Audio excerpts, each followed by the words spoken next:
Hello and welcome back to the Redhedge Podcast.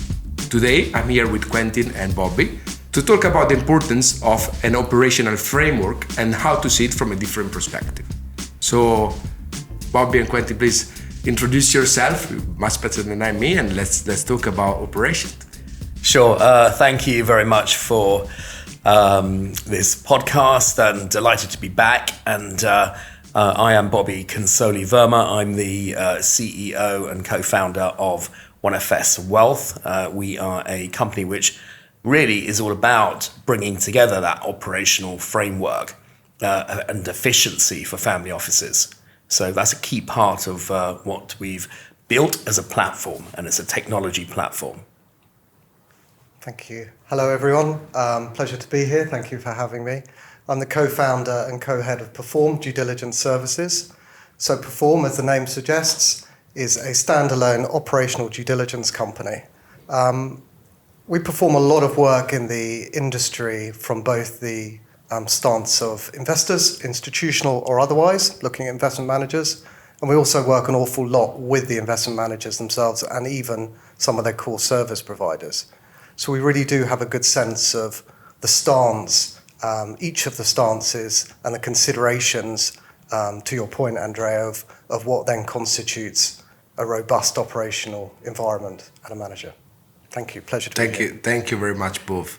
So, of course, in our industry, the asset management industry, everyone is very focused on the investment process, and performance is a key for the success of any asset management company, and the framework around the what is defined as investment due diligence, the IDD, is the first one to be built, because people want to understand how do you make money, how the performance is created, and how much alpha are you able to generate.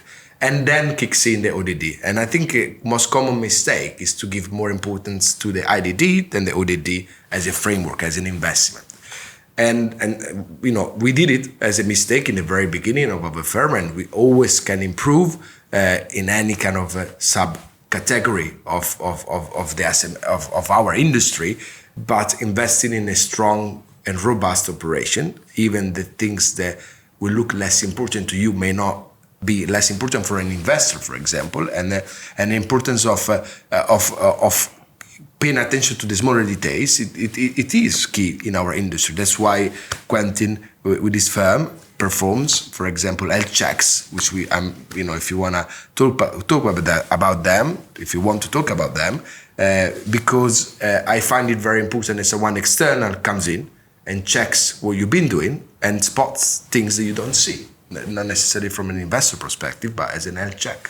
Yeah, perhaps I can comment on that. I mean, you talked about the difference between IDD and operational due diligence, ODD, non-investment risk assessments. This has been, well established for a long time now, the notion of needing to perform operational due diligence on a standalone perspective, from an LP's perspective, looking into a potential investment manager or other investment they're looking to make. The industry has a habit of reminding us of why this needs to be a standalone discipline through scandals and frauds, most notably, of course, in 2008 with Madoff, which really led to the establishment of operational due diligence being a permanent fixture on every institutional investor's corporate agenda. When it comes to operational health checks or operational due diligence therapy, as we like to call it, we always felt a bit like for somebody wanting support with their child's education, it really helps if you feel that would be a good thing to do. It actually often helps to have a teacher help you with that, someone who actually works in the educational system. So we took that concept and said, we absolutely think investment managers could benefit from that dispassionate third-party positive and constructive interrogation into how they operate their business, as if they were performing a very, very institutional level operational due diligence on the largest allocator in the industry, and try and use that mock environment to rationalize everything from why are you even asking us questions about cybersecurity, fund governance, asset transfer controls, to name a few. and then allow the investment manager to stop the process and say, right, well, given this is therapy, let me understand what is the best stance for our organisation, given our strategy, our size, our assets, our geography, all of these things. What would be the right approach for us at this time? And I think it's important, finally, to note on this point is investors, and we represent tens and tens of investors all over the world, they're not looking for perfection, but they are looking for a good understanding of an investment manager or company's awareness of the operational risks they face as a business, and therefore what controls, what processes, what policies, what procedures, what on earth have they done about it? It's all very well admitting you've got a problem or admitting that there could be a risk in your organisation. That's entirely natural. What's important is you actually go and do something about it. Absolutely. What I strongly believe that there is a big difference between a tick-in-the-box exercise, policies and procedures that some people may have in place, strong, much better than anyone else in the industry. But then I think what is very important is really to check if the staff is aware of those policies, interviews of the staff in a due diligence. If I had to do a due diligence to myself, I will know how to breach the angles which are more the tougher one, in a way that I know the weaknesses of any company. Like, you can have a very well documented policy, but no one is aware of it, and that becomes a problem to me. So the right balance of a lot of paperwork in terms of documentation and a good culture which actually express and actually puts in place whatever it is in those policies and aware of those, it is key to me. And having someone that, I think a real due diligence is about someone that can check if those are applied. And a typical mantra in our field is trust but verify. And I'm proud to say our business has hired senior and seasoned operational due diligence professionals who have come from the institutional allocator side.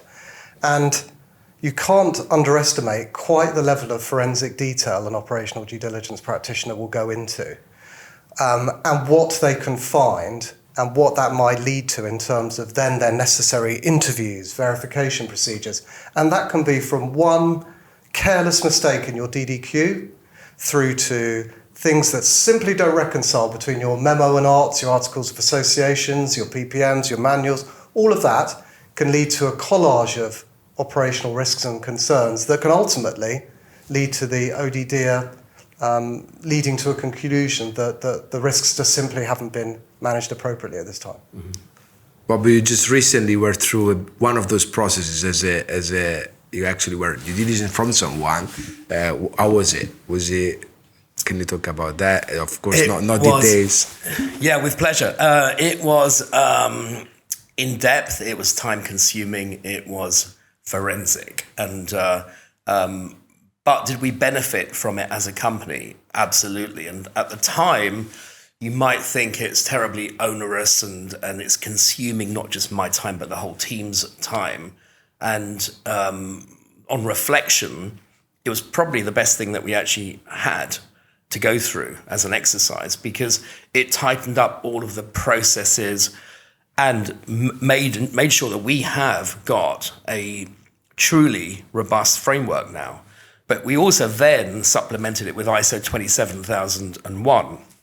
And I'd love to hear your thoughts on that, Quentin, because that was quite intense from a document standpoint.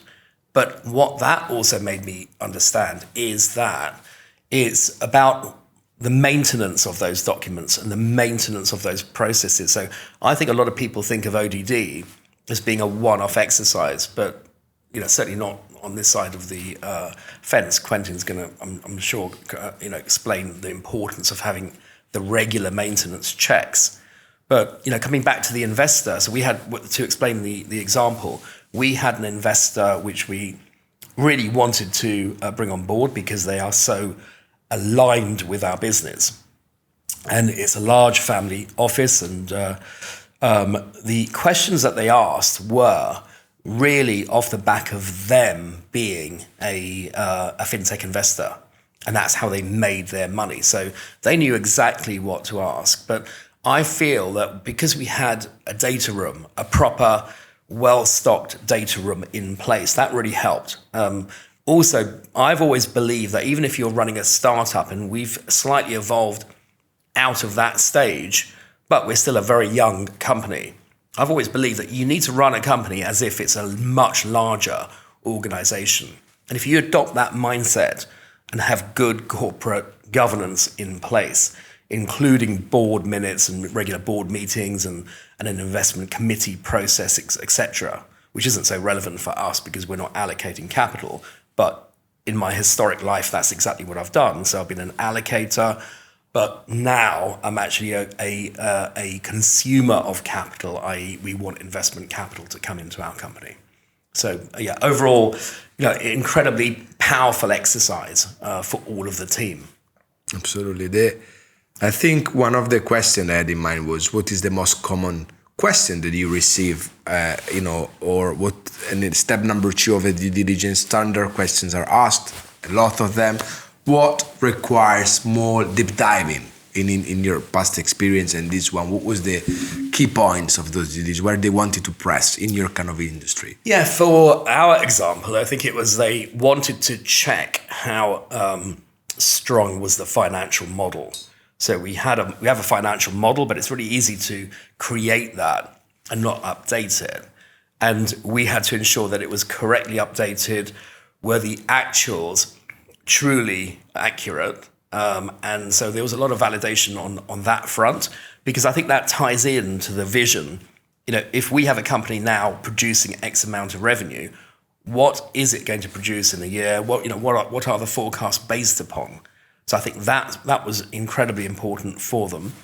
But also I think it was a case of giving the right impression with all of the documents. So for example, they wanted to see all of the minutes, the board meeting minutes going back since inception. And we actually had a couple which were missing, and they flagged that, and we should have actually had them in place, but we had all of the voice recordings and the notes, and we quickly actually then backfilled. AI, as our previous episode says, helps a lot for the minutes when you have automatically taken rather than someone actually physically. And that saves a lot of time going forward now. Absolutely. And is saving a lot of time. And that's applying tech intelligently. Yeah, exactly. And Quentin, what about the most common mistake that you see from managers in our industry that we do all the time? What is it? Yeah, I mean, that's it's an interesting question, that, because there's no one answer to that. And just listening to some of Bobby's points and his experience kind of helps to explain that. First of all, when you're dealing with very different asset classes, very different organizations, very different investment managers, right? Yes, you might be all technically alternative investment managers, but whether you have an open-ended fund, a commingled fund, a closed-ended fund, whether you deal with separately managed accounts, these are all the beginnings of so many nuances that organizations and firms and investment managers face. So whilst there are some core pillars to operational due diligence, for sure, there really are,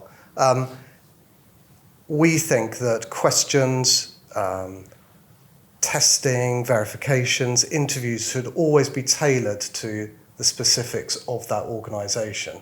So I suppose in answer to your question, it's almost, maybe the question would be something like, take emerging managers, for example. So managers who have been in business for less than a year and have assets of less than a certain level, and run a open-ended Cayman-type fund structure. What is a typical common challenge for them? And it will be things like key man risk, succession planning, cyber, fund governance, insurance. I mean, again, the list goes on. It's not unusual for an ODD professional to find 20, 30, 40 operational related deficiencies, but they'll always be looking at the fundamental sort of podium spot concerns. So you could argue those podium spot concerns are the most common things. However, whether they're breached all the time is something very different. So that's going to be elements like fraud, theft of assets, misstatement of the NAV, misappropriation of assets, regulatory censure, legal actions, matters of outstanding litigation against people, processes, IT breaches, cybersecurity breaches, all of these kind of things. And I can't necessarily say that all of them are common, but probably one thing that comes up time and time again is the use of service providers and the quality of that relationship, particularly when it relates to the fund entity, so therefore acts independently and responsibly for all of the LP investors into the fund. So you need to be thinking fund administrators, for example, and what is the operational risks that they are managing, and are they able to manage those operational risks consistently and effectively? That is interesting, because I strongly believe, and is a fact, you can delegate activities, but you never delegate responsibilities. As the FCA made very, very clear. Exactly. And I am very conscious of that personally, and I always reiterate the importance of checking everything. And we have one person, he's a partner of the firm, Marcello, which is in charge of, for example, admin and depot reconciliation. And the reconciliation, there is mistakes every NAV.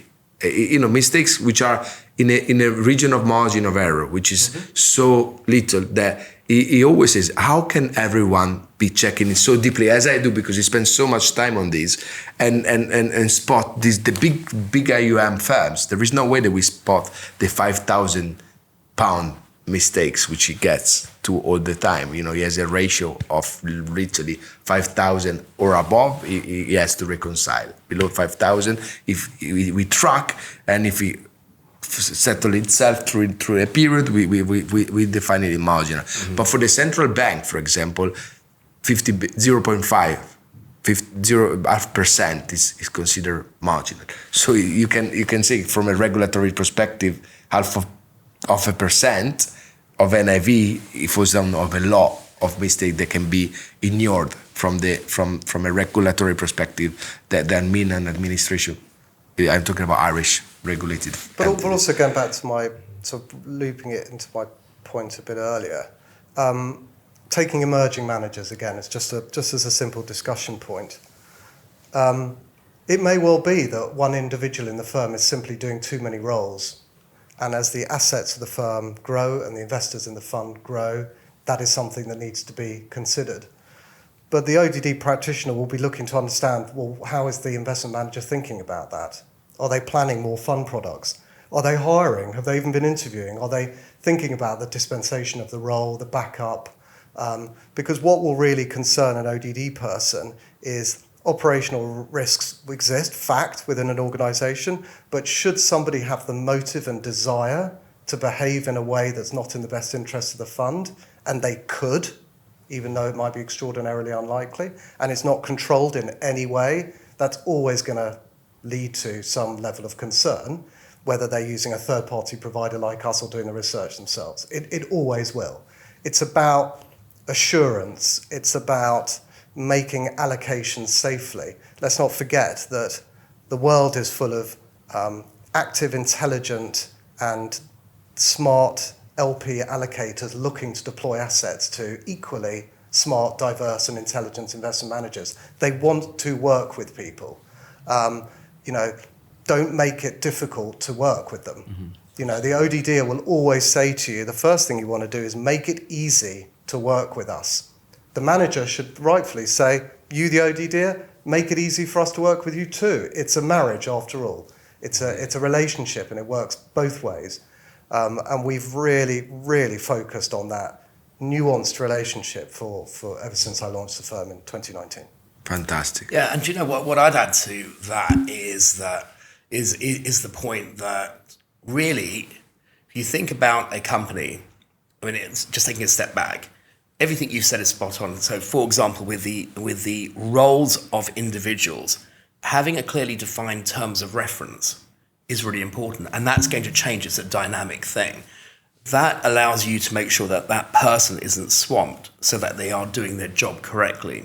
So, the way that I think about a company or a fund setup, is that it comes back to the very bottom of that structure. And who's at the bottom of the structure? The team. So I think it's about firstly hiring well, then defining the terms of reference for those people, Then you make sure that you define processes, whether they're written down or they're articulated through technology, so that people know exactly what they've got to do. Then it comes back to that management team and having good quality managers who've actually had experience of managing a team and not micromanaging, etc. And then it comes back to that board. And then how is that run? And what is the advisory board role? And how do you engage with those advisors intelligently as well? And then coming back to what you said, both of you, about the service providers who are orbiting that structure, making sure you are choosing best in class, bearing in mind that there is a budget always associated with it. Because I think if you get those ingredients right, then what is the actual result when it's a optimal return, whether it's on a fund, i.e. the IRR, or for a company, the company's producing great revenue and the EBIT numbers are fantastic and so on. And I think that's really, if you look at companies from the top, who is performing or what fund is performing, it usually percolates down to everything I've just said. And I think that's probably the right way to think about it. I think for a smaller firm, one of the biggest challenges is to overload responsibilities. Someone is good, give it to that guy. It's good. And he gets too much on his plate. Yes. And at the end, it doesn't work. And it's a mistake that we've done in the beginning, when you're small and you just don't have budget to hire. In any case, maybe you trying to hire more junior profiles than senior profiles, and at the mid-management, it gets overloaded quite a lot. And it's something that it took time, took years to understand how to change. Mistakes are made every single day. But I did find in my personal experience, the most challenging is to equal distribution of workload when you're busy, because obviously there is always a level of tolerance where it is day by day. But then something kicks in, a big client's due diligence kicks in, and there is documents that are requested which we don't have. Every client may ask something slightly different as well as a tailoring of due diligence as well. I'm more referring to the investment due diligence. So they want to see data in a certain way, or this and that you may not necessarily have it, and it maybe is a bit manual to produce and causes a big workload for the traders, for example.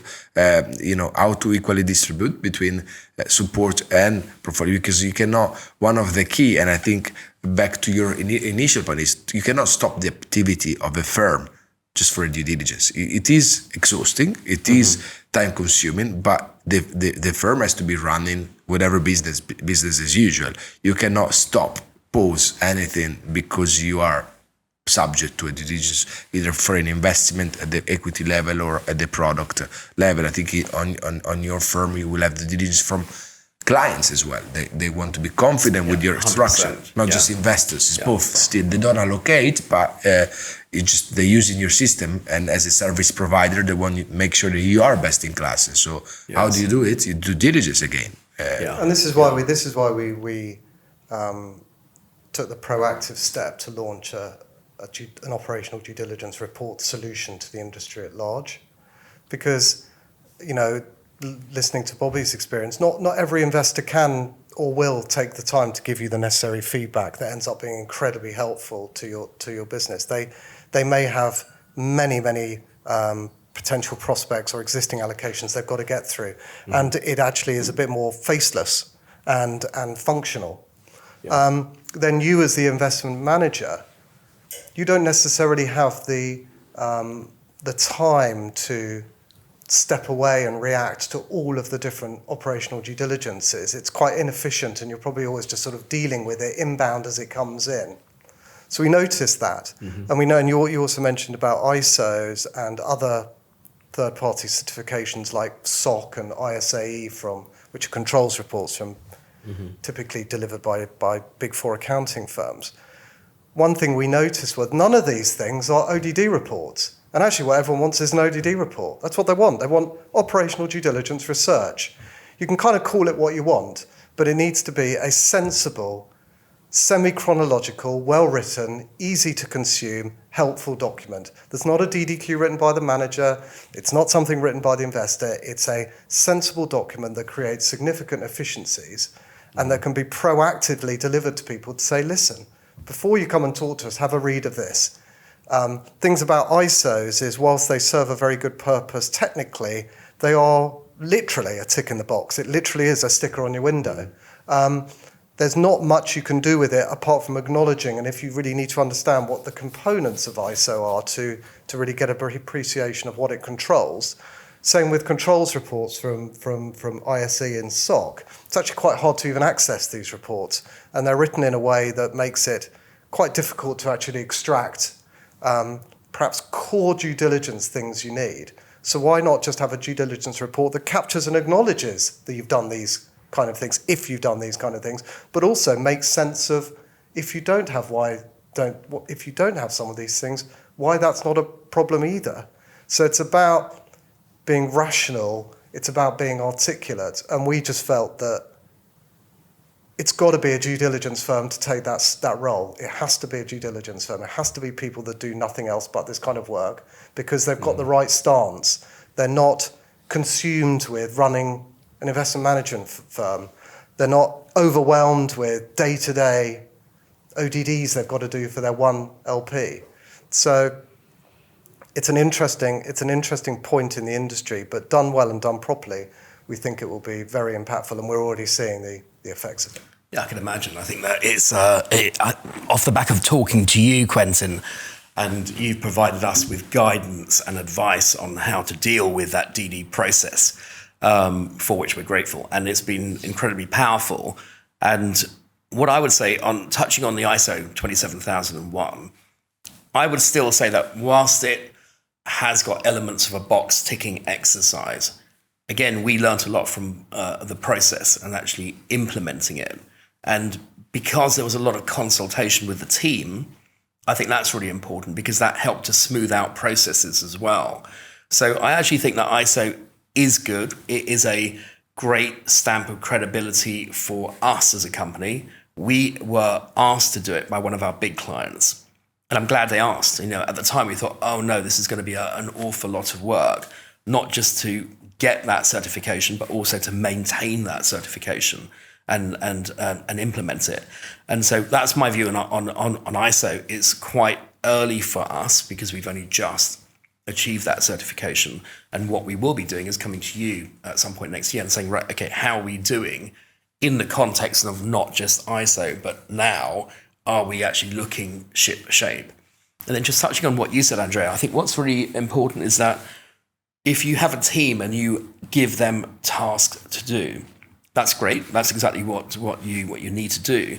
But what I find is that it's that two-way messaging, that you need to ask them, right, how is it going? Are you overwhelmed? And sometimes you actually need to eke it out of them. They won't volunteer that information. And I find that's why it's so important to have a sit down outside of the office. You go and have a drink, go and have a coffee, go and get a lunch or dinner. And that's really when all of this comes out. It doesn't come out in the office. If you sat down and had a meeting, I think we all know this, really you're thinking about work still. It needs to be an outside I agree. session. I agree 100%. One other thing that Quentin said that catch my attention is key man risk. Key man risk, Yeah. of course, all of our companies, especially in the beginning of the journey, by definition, when you are one man show, two people show, it is key man risk. But you always start with a key man risk, and then you edge that key man risk overall, not just as the CEO, but at any key man, key people on the. And I think what it is very useful, and what we're trying to do is we cannot retain people forever. That is a fact. Just market it is dynamic, and some very important people from the firm, whatever you try, there will be someone bigger all the time coming with a bigger paycheck, and you cannot retain everyone. That is a fact, right? So mapping whatever they do, how they do it, is the key in the process to hedge the key man risk for me. Like having a backup for each role, it has to be budgeted in. It is key, of course, having someone that is working with that person on whatever segment of the company. But the key for me lays in the practicalities of stuff. So, and that's why OneFS, I think your company could be very useful for this, because I'm a client of OneFS. I use OneFS for my personal utilization. So, and one of the key points for me on the system is data, where I store for everything I have, all the documentation and data and processes, mainly for succession reasons. So for me, it's all about aggregation and being able to have in a plugin to be given to my wife in case something happens and everything is mapped. So somehow is again, if someone leaves the company, can similarly be used to map in a more, right now, everyone, I think we for sure uses a shared folder, data rooms, and keep well-documented spreadsheets where you keep all the contacts, all the key people on each provider. And, we keep it documented in a less fashionable way, in a less organized way. And I think technology could help. In this case, I'm just coming up with this while we're speaking, because as I use it on my personal things, could be useful on key managers. Exactly. And what we're finding is that already we've got a few clients who are using it, not for the initial idea, i.e. as a treasure map for your assets. I mean, that's really what we've built. But actually to use it as a data room for the business. And, we've been talking about this as well with Redhedge, whereby all of the documents are put into a separate instance of OneFS. And that's the data room which an investor could look at in the future, but also the team can access as well, because it can link to a G Drive or whatever, Google Drive. So I think that's really interesting in terms of how does technology help with running a business? Because if you think about what we built this to make sure that family offices and wealth owners run their wealth in an efficient manner. And if you think about a family office, the family offices are really running off Excel spreadsheets and Dropbox and filing cabinets. And that's really what we've removed. So we've almost been that Excel killer, for want of a better term. And it's made the family office more efficient. And it comes back to the operational side. And I think there's a huge market, by the way, which is what Quentin and I have been talking about, whereby looking at family offices and working out how can you make them more efficient, not just through technology, but everything else that we've all been saying. And I think that's actually called for right now. We clearly have a large audience of family offices that we know and who are clients. And if we start looking at them and analyzing them, there's a lot of work to do for many to make them efficient, because really what they want to do is preserve wealth. They want to generate some alpha, and then it's a succession planning. And so to actually bring in tech, fantastic, but you've got to have the ability to define what happens in the event of succession. So that's been a lot of what we've been working on. And the overarching point is they want to become more efficient. So how do you make them more efficient operationally? And what does good look like in the context of a family office? Because there's an adage which is, if you've seen one family office, you've seen one. Now, that's not a good statement, I don't think, because they all pretty much do the same thing. Sure, there are nuances around each family office because they have their own principles and so on, and family structures. But they should all be acting in a certain way because they're really deploying capital. And so I think there's a big opportunity there as well. Maybe, something interesting, Quentin, my perception is that newer company, which they are in the market, it doesn't matter the size. Let's refer a family office. Newer, outcoming family office will be more open to adopt new technologies, and in the end, they have nothing, and so they will just shop around what is best to help them on operational side or on decision making. And in my mind, companies that have been around forever, they probably use a system which they are maybe old and a bit less, and because the migration cost is huge in terms of time allocation, and obviously it is much more difficult to pull the trigger into switching to the new system and methodologies. Do you think this is correct, or you seen it differently from your point of view? I just think that the timing of what Bobby is referring to is really good, because I think the reality is that whilst we were familiar, because we are operational due diligence people, with the use of data rooms pre-pandemic, because transparency is probably the biggest thing for an operational due diligence practitioner. Transparency is right up there. So what happened was in the pandemic was a very, very quick adoption of clinical data rooms, not the way Bobby's talking about it, that create efficiencies and processes and succession and all of that. Just Data room. a data room. Because you're not going to be visiting us anytime soon. We're not going to be in an office anytime soon. Business needs to continue, and your needs to see information needs to be supplemented with video calls, and hence why everyone moved to data rooms.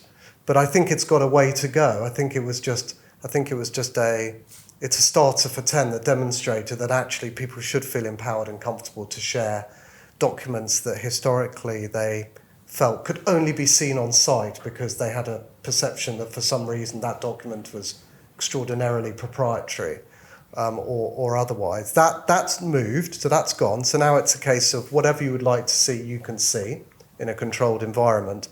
But it's been a quick fix.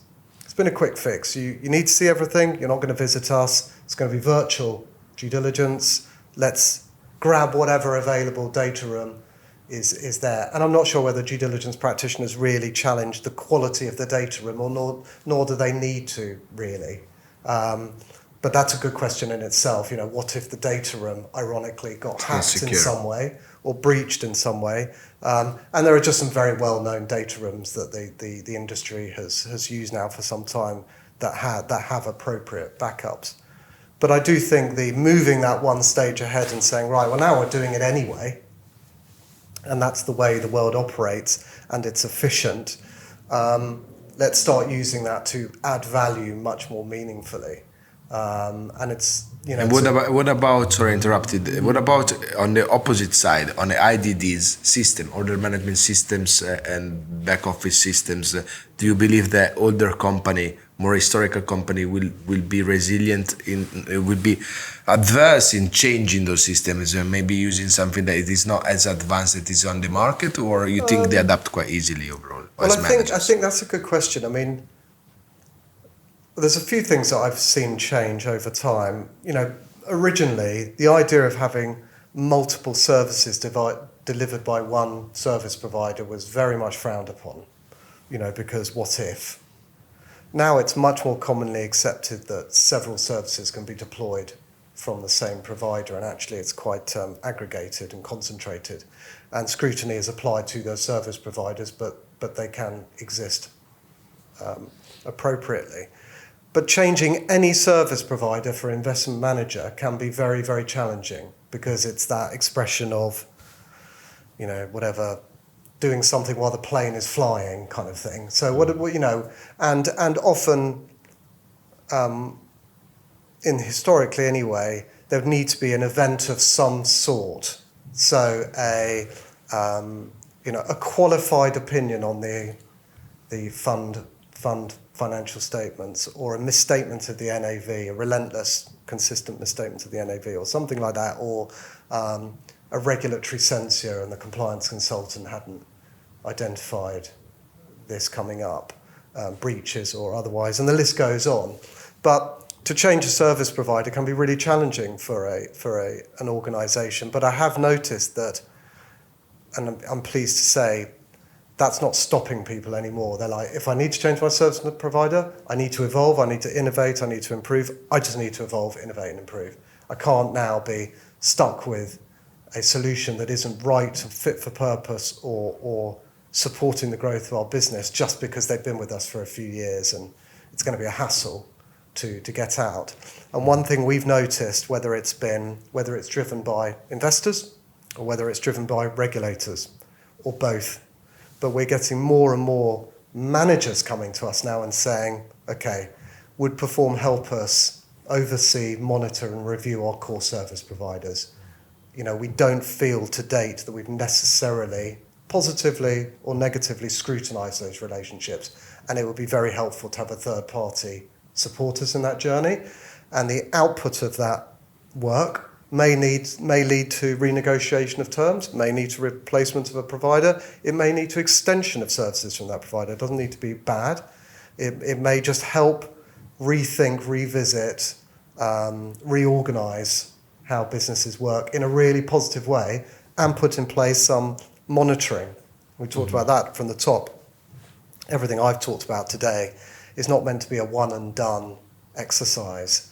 Whether it's therapy, whether it's the ODD report solution, whether it's looking at managers on behalf of pensions and endowments and family offices, these things need to be done more than once. You can't just do them once in isolation and then forget about it for 30 years or the life of the investment.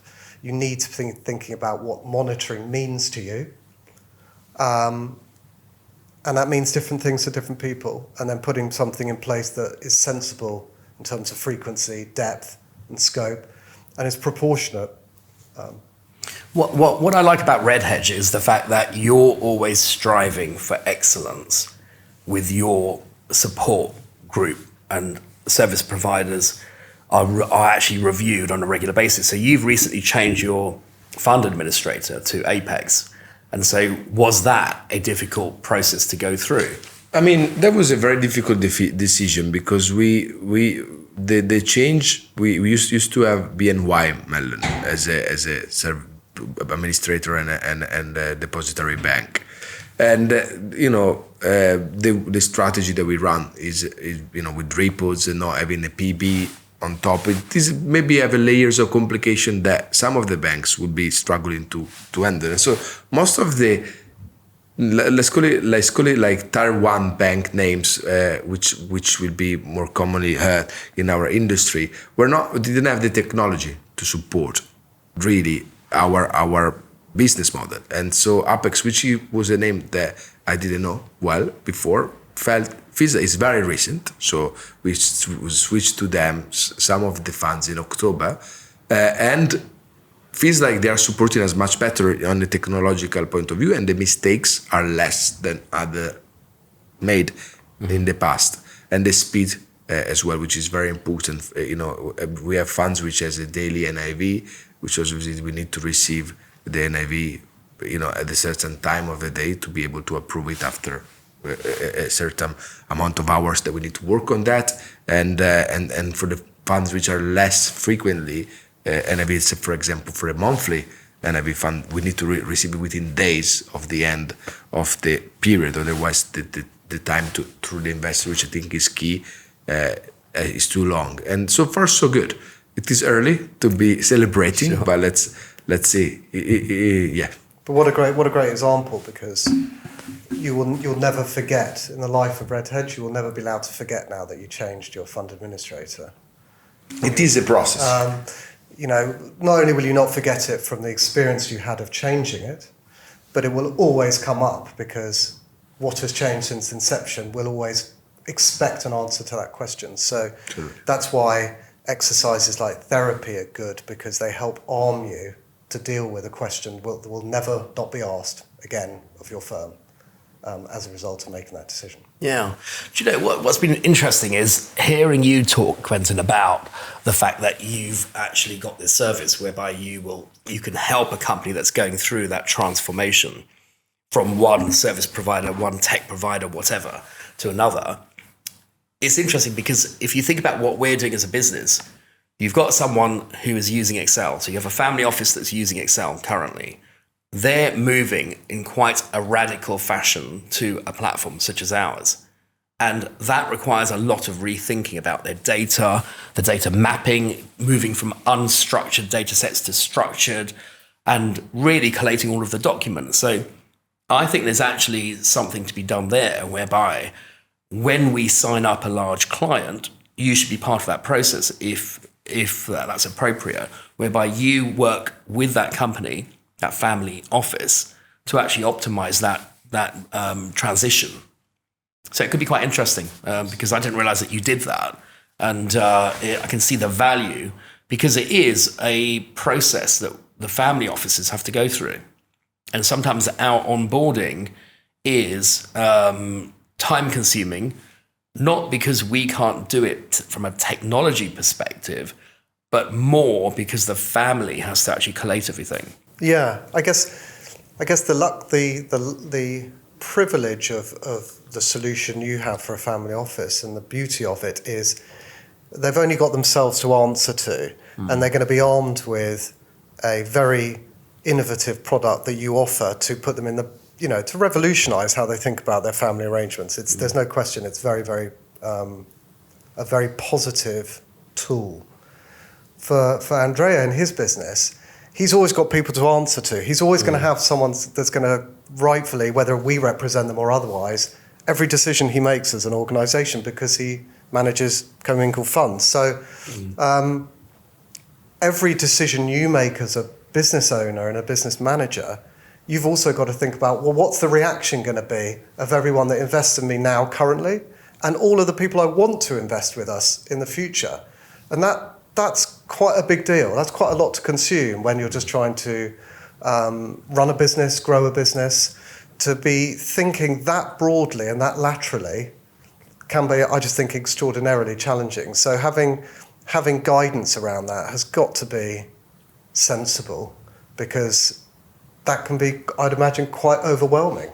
Absolutely. I mean, it is easier when you are smaller. You can speak with people, and the feedback that you gain informally, it gives you the key to read the future decision. And obviously, you try to plan for the future. How will be affecting potential clients? For example, the bigger you grow, the more difficult it becomes, because there is no way that you can speak with each one of your clients on a regular basis, or you demand it to someone as the main, or have the soft skill or the overall picture that you have in your mind to change the business. And I think it is becoming more and more important to just plan in a way that is without a direct feedback from the clients, to be advised on that. Obviously, what do you think as an industry expert on this specific? For example, what would be the effect of this decision, and consult someone? It is key, I think. And one other point I want to make on service providers, which to me is very important and maybe simple, but sometimes the biggest and the one that is considered the best in class is not the best for you.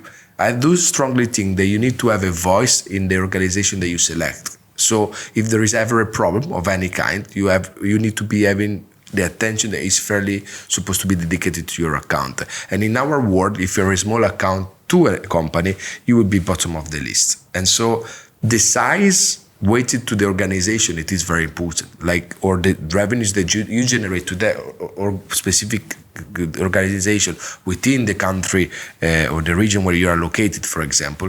It is a key component. If you always go for the biggest and the best, you're not going to have a voice, so they're not going to change anything for you, or it will take much longer than for anyone else that are more important. There is tier 1 and tier 2 clients in service providing business. For us in our industry is much more equal. One investor, £1, 1 million, 1 billion is the same. We will manage a pot of money in the same exact. There is absolute fairness on this side in the industry, not just us. But if you are selecting a service provider where you are a very small fish for them, and you have a problem, it doesn't work. By the time you get to the person that fix it, it can take longer than when you're a bigger client. It will be fixed. So that straight away you've just given sort of sensible rationale in response to what could be a line of, conversation with a prospective investor as to why you chose, why you replaced one fund administrator with also a non-tier 1 fund administrator. Correct. So you've got a rationale straight away, which is the beginning of a reasonable response, which then could be documented with performance, oversight, the actual relationship, the qualifications of the person that's running your account, how many other Redhedges do they look after, both investment strategy, size, assets, what's the qualification of the individuals, and you can really get into that and form a very, compelling response as to how that decision was made. Now it's an evolution in your business rather than a sort of difficult decision necessarily. While we were chatting there, one thing that's occurred to me that I think is quite interesting, because we we as a business are so diverse in how, whilst all we do is operational due diligence, non-investment work, that's all we do, the lateral thinking of Perform has meant we just work with a very, very broad community. So for investors alone, we've done over 120 investment manager reviews this year alone. And that's before the work we've done with managers, whether it's therapies, service providers, the work we've done on service providers, and the list goes on. But what we have noticed is a couple of investors have started to say, actually, it would be really useful if we could get a health check on how we do ODD on third-party investment managers, because the allocator community, as Bobby alluded to, especially when you've got the extremities of the investment spectrum, there's only one family office, saying right the way through to the largest listed asset managers, right, and everything in between. Not all of them. They all think about things like investment due diligence and operational due diligence very differently, right? The single individual might not really think about any of those things at all. They may just be an individual private high net worth individual who uses their own techniques and relationships to identify opportunities for themselves, through to groups that fully outsource their needs, portfolio construction, due diligence to people like us or investment consultants or whatever, and then the group in the middle who do a bit of both. And that group is huge, who basically have in-house resources, but they also like to call upon experts, whether it's for asset classes or geographies or even just time zones or just helping them out. It's that community that's saying, is our ODD process actually ready for some sort of review to see, is it still asking the right things? Is it still efficient? How could we do it better? Should we use less third-party help, more third-party help? Are there other things we should be thinking about in the scope of our work? So I think that's quite interesting. That, I guess my point is that all participants are having this period of reflection and challenging how they're thinking about how they do business, how they can use technology, how they can innovate, how they can progress, how they can do things better, smarter, more transparently, all with that one goal. Ultimately, the one goal is always the same for everyone, we think. How can I do business with people safely, effectively, and promptly? Yeah, just coming back to the accountability point, what's interesting as a trend is we've got family offices now who are putting in place a advisory board. So they want that accountability. And also, as you see that succession plan being executed, so the next gens are now taking over portfolios, the whole portfolio in some cases, the accountability is with their parents still, but they want to impose this structure with an advisory board. But what we're also seeing is that the next gens are starting up their own funds. So it comes back to exactly what you were talking about, whereby they are now having to report back to investors because they've set up a fund, because they might be good in biotech, for example, and they start building out a portfolio and that becomes a fund. So they're attracting co-investment from other family offices and other investors generally, so LPs, and they normally will go down the GPLP route. And so as a result of that, I think it's actually coming full circle to even these very private organizations or family offices actually requiring services such as yours because they are opening up. And then I think what we're talking about generally anyway, and this comes back to what you said, Andrea, about the selection of a service provider. I think that having that voice in the company, I think 100%. And I think it comes back to having that trust. And that's the one word, isn't it? Because really, if an investor puts money into you or an investor puts money into us and so on, it's because they actually have ticked one box. They actually trust you. And I think that's really what I always think about is how do we actually give them that level of confidence in us and that credibility which leads to trust. And I think that's really the whole driver of this. And, that coming back to the service provider point, you trust someone in the organization that you just selected. And you believe that person has a significant voice because they can make a difference if something goes wrong or you have a question or whatever. So I think, trust is an important word. I agree. well, we did run of our time, we're out of time, but thank you very much. I will have loved to continue our conversation. We will. But for now, thank you very much indeed to have came to visit us today. Thank you. Appreciate it. And Thank you very much. looking forward to see you soon again.